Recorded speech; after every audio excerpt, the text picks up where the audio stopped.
perlakuan kita terhadap Roh Kudus tentu akan membuat apakah Roh Kudus akan leluasa menolong kita atau tidak. Nah, karena itulah mari saya akan ajak saudara untuk membaca di dalam Efesus pasal yang keempat, kitab Efesus pasal yang keempat, ayat yang ke-17. Nah, memang cukup panjang, tapi saya akan bacakan dengan perlahan. Dan saya berharap ketika saudara mendengarkan akan ayat-ayat ini, saudara menangkap, oh yang dimaksud dengan mendukakan Roh Kudus itu seperti ini. Ya, dikatakan begini. Sebab itu kukatakan dan kutegaskan kepadamu di dalam Tuhan. Efesus pasal yang keempat, ayat yang ke-17. Jangan hidup lagi sama seperti orang-orang yang tidak mengenal Allah, dengan pikirannya yang sia-sia dan dengan pengertiannya yang gelap.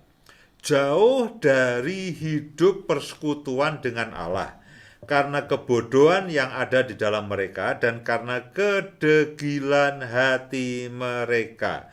Perasaan mereka sudah tumpul, sehingga mereka menyerahkan diri kepada hawa nafsu dunia dan mengerjakan dengan serakah segala macam kecemaran. Nah, saudaraku, ini adalah hidup yang jauh dari persekutuan dengan Allah.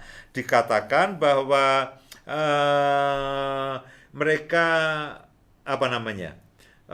sama seperti orang-orang yang tidak mengenal Allah, dengan pikirannya yang sia-sia, dengan kebodohan yang ada di dalam diri mereka karena kedegilan hati mereka. Nah, saudaraku, begini.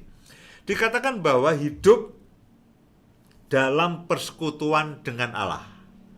Nah, kalau saudara menjauhi hidup dengan persekutuan, dalam persekutuan dengan Allah, dan lebih banyak, bukan tidak boleh ya, lebih banyak saudara berinteraksi dengan dengan orang-orang yang tidak mengenal Allah, dengan cara berpikirnya, dengan pengertiannya, dengan kebodohan mereka, dengan kedegilan hati mereka, dengan perasaan hati mereka yang tumpul, dengan menyerahkan diri kepada hawa nafsu dan melakukan segala macam kecemaran. Sebetulnya saudara sedang bersekutu dengan dunia, mengerjakan apa yang dunia itu kerjakan, kecemaran, kedegilan, dan itu hidup jauh dari persekutuan dengan Allah. Nah, sebetulnya ini adalah tanda-tanda awal saudara menjauhkan diri dari persekutuan dengan Roh Kudus.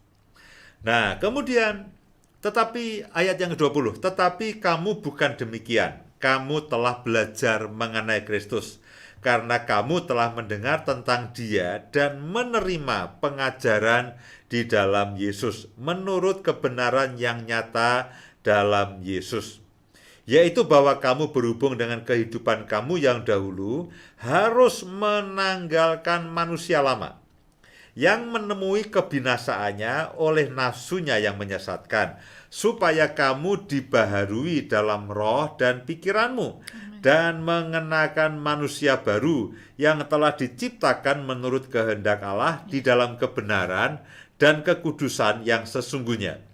Karena itu, buanglah dusta dan berkatalah benar seorang kepada yang lain, karena kita adalah sesama anggota. Apabila kamu menjadi marah, janganlah kamu berbuat dosa. Janganlah matahari terbenam sebelum padam amarahmu. Dan janganlah beri kesempatan kepada iblis. Orang yang mencuri, janganlah ia mencuri lagi, tetapi baiklah ia bekerja keras dan melakukan pekerjaan yang baik dengan tangannya sendiri, supaya ia dapat membagikan sesuatu kepada orang yang berkekurangan. Janganlah ada perkataan kotor keluar dari mulutmu. Pakailah perkataan yang baik untuk membangun di mana perlu, supaya mereka yang mendengarnya beroleh kasih karunia. Dan janganlah kamu mendukakan Roh Kudus Allah yang telah memeteraikan kamu menjelang hari penyelamatan. Segala kepahitan, kegeraman, kemarahan, pertikaian, fitnah hendaklah dibuang dari antara kamu, demikian pula segala kejahatan. Hendaklah kamu ramah seorang terhadap yang lain, penuh kasih mesra dan saling mengampuni, sebagaimana Allah di dalam Kristus telah mengampuni kamu. Saudaraku, ada satu statement dikatakan begini, janganlah kamu mendukakan Roh Kudus Allah. Dan kalau saudara baca ayat yang sebelum dan sesudahnya, itu adalah orang-orang yang mengikuti cara hidup dunia. Ketika saudara mengikuti cara hidup dunia, cara berpikir dunia, hidup dalam kecemaran, hidup dalam dosa, hidup di dalam hawa nafsu, hidup di dalam kegeraman, kepahitan, kemarahan, pertikaian, fitnah. Nah, saudara bergaul dengan itu semuanya, dan saudara menjauhi akan Roh Kudus yang memimpin saudara dalam kebenaran, memimpin saudara dalam kebaikan, memimpin saudara dalam kelemah lembutan. Nah, ketika saudara lebih condong kepada dunia, saudara lebih mendengarkan dunia, saudara lebih banyak bergaul dengan dunia ketimbang hidup dalam persekutuan dengan Allah. Saudara bertanya, Pak, bagaimana cara praktisnya hidup dalam persekutuan dengan Allah? Saudaraku, tidak jauh dari hal-hal yang lazim dan mendasar. Saat teduh saudara. Apakah saudara memiliki saat teduh bersama dengan Tuhan? Apa yang saudara lakukan ketika saudara teduh? Saudara memuji, menyembah Dia secara pribadi. Ya, saudara membaca firman, saudara berdoa, saudara berkumpul dengan orang-orang percaya, saudara saling membangun dengan orang-orang yang percaya. Nah, itu semuanya adalah cara praktis untuk saudara hidup dalam persekutuan dengan Allah. Nah, ketika saudara menjauhkan ini semuanya, saudara berarti juga menjauhkan diri dari Roh Kudus. Karena Roh Kudus tidak mungkin memimpin saudara dalam kecemaran.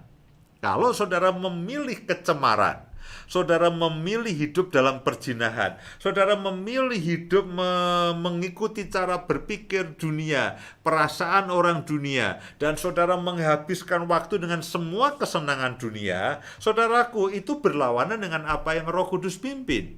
Ya, Roh Kudus akan memimpin saudara dalam segala kebaikan, dalam segala kebenaran, dalam ketulusan, dalam kelemah lembutan, dalam hidup yang baik, menjadi berkat dan sebagainya. Jadi antara pimpinan Roh Kudus dengan pengaruh dunia itu berbeda. Nah, ketika saudara dan saya lebih memilih untuk saudara bergaul dengan dunia dan melakukan apa yang dunia tawarkan, Alkitab mengatakan saudara dan saya membuat jarak dengan Roh Kudus. Dan itu artinya mendukakan Roh Kudus. Ya, contoh begini. Saya punya istri yang namanya Indah Setiawati. Ya. Saudara bisa bayangkan begini. Ya, saya lebih sering dan saya lebih suka ngobrol dengan istri orang lain daripada saya ngobrol, curhat, minta pertolongan kepada istri sendiri, lalu alih-alih kepada istri sendiri, saya ngobrol dengan istri orang lain, saya curhat dengan istri orang lain, saya minta dimasakkan istrinya orang lain, ya. Nah, itu artinya saya mendukakan Bu Indah. Nah, demikian juga dengan Roh Kudus yang Tuhan sudah berikan kepada saudara. Saudara tidak bersekutu dengan Dia, saudara tidak menyadari kehadirannya, saudara tidak mengharapkan, saudara tidak meminta kepada Dia, saudara tidak bersandar kepada Dia, saudara tidak mengandalkan akan pertolongan Roh Kudus, dan saudara memilih bergaul dengan dunia dengan segala kecemarannya, mengikuti cara berpikirnya yang sia-sia, dengan pengertian yang gelap, menyerahkan diri kepada hawa nafsu, menyerahkan diri kepada keserakahan, segala macam kecemaran. Nah, itu semua saudara sedang mengikuti roh dunia yang miskin dan gelap. Saudara tidak mengikuti akan Roh Kudus. Nah, itulah yang disebut dengan mendukakan Roh Kudus. Nah, karena itulah Bapak Ibu dan semua saudara, pada malam hari ini saya ingin katakan bahwa Roh Kudus itu menolong. Dia akan menolong ke dalam seluruh kebenaran. Dia akan mengingatkan saudara akan apa yang Yesus pernah sampaikan kepada saudara dan saya. Dia punya buah roh. Ya, dia punya buah roh, dikatakan bahwa buah-buah roh yang dia miliki itu adalah sukacita, damai sejahtera, kesabaran, kemurahan, kebaikan, kesetiaan, kelemah lembutan, penguasaan diri. Tadi dikatakan juga kasih. Nah, itu semuanya yang Roh Kudus itu ingin ajarkan kepada saudara. Saudara lebih suka marah-marah dari sabar. Saudara lebih suka hidup dalam kecemaran daripada hidup dalam kekudusan. Saudara hidup di dalam segala nafsu dunia. Saudara hidup dalam kesenangan dunia. Nah, itu berbeda dengan apa yang Roh Kudus akan pimpin dalam kehidupan saudara.